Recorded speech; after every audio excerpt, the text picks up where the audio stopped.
The singer Bob Dylan best described the voice of his generation in his famous song, The Times They Are a Changing. Something similar is happening in India. This new India is reassessing old practices, old traditions, old symbols to create something new to meet the aspirations of the current and the coming generations. This exercise should have been a cause for celebration.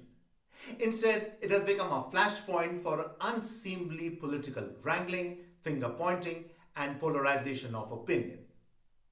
The revered symbol of Amar Jawan Jyoti and the merging of the eternal flame at the New War Memorial is in the crosshairs of a fierce debate, an outright political name calling. Earlier, it was the same story with the creation of the Central Vista redevelopment project.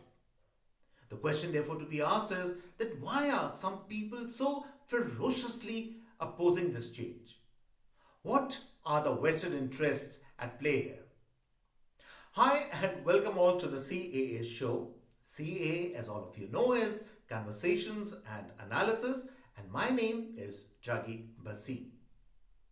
So, let us come to the heart of the matter. I don't want to get into the for and against arguments of this issue. Rather, I'll explain to you what is at stake here. What ultimately matters here is how do we perceive the consciousness of our country. The consciousness is expressed as it should be through symbolism. We Indians are a very emotional people and symbolism plays a huge part in our lives. The symbol of Bharat Mata, for instance, is a unifying symbol for patriotism. Amar Jawan Jyoti symbolizes valor for all Indians. All of us, and certainly my generation, have grown up with the powerful symbolism of the eternal flame and an inverted SLR rifle and a soldier's helmet on top of it. It is indeed a very potent and poignant symbol. It brings tears to our eyes. It reminds us of the men who made the ultimate sacrifice in the 1971 war. The question therefore to be asked is that why should the merging and shifting of the eternal flame to the new war memorial cause so much of heartburn? Could it be that separate from lofty idealism, we live in the real world where politics and politicians use hallowed symbolism to further their own agendas and make political capital out of it? And if that be the case, which entity has been doing it and why? The Congress party has used the Amar Jawan Jyoti for decades to remind people of Indira Gandhi's leadership and contribution in the 1971 war. They have also used this powerful tribute to remind people that the nation and its borders are safe under Congress rule and the Gandhi parivaar. And what does the Gandhi parivaar stand for? It stands for exclusivity and elitism. And also subtle messaging that a parivaar on top gives hand-me-downs to the hoi polloi so long as they all pay obeisance to the person on the top.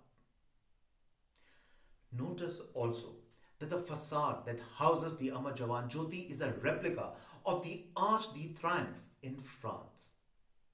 The question to be asked is, how fitting is it in this day and age that the outer facade of the Amar Jawan Jyoti has foreign legacy?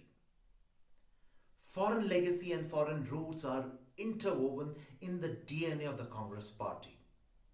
We all know that the British socialist Juggi Bhasin played a huge role in the Congress party. The present Gandhi parivaar has foreign roots.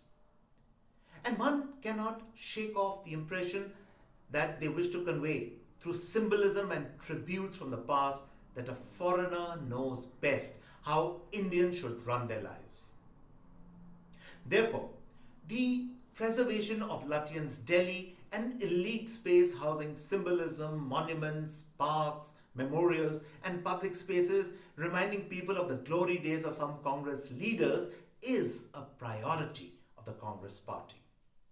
And that is what is really at stake here. The new war memorial, which now houses the eternal flame, is a symbolic shift that power has passed on from the elite to the common man.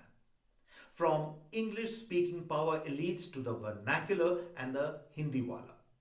That there has been a shift from entitled families to the deserving. That the valor of the Indian soldier is not clubbed with slain British officers.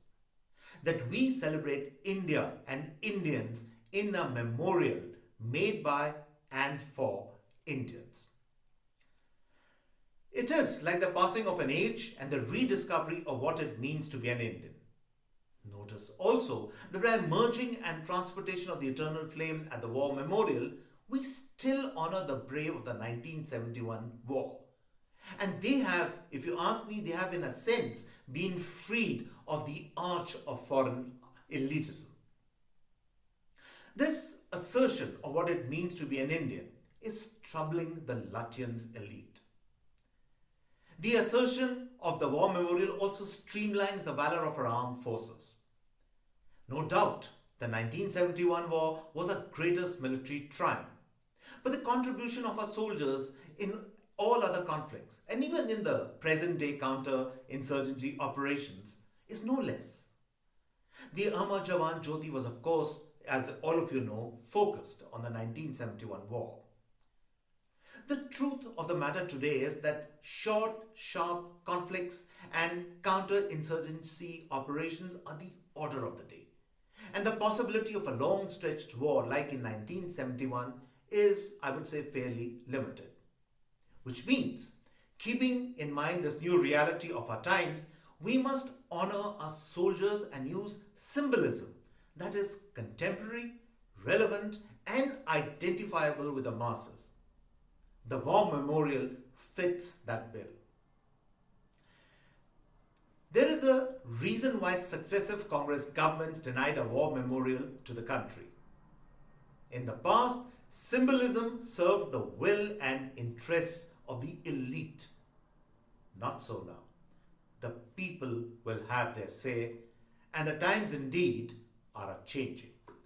So, on this note, I come to the end of this episode of the CAA show. I hope you like this particular episode. If you like our show, please do subscribe to us. Subscription is free.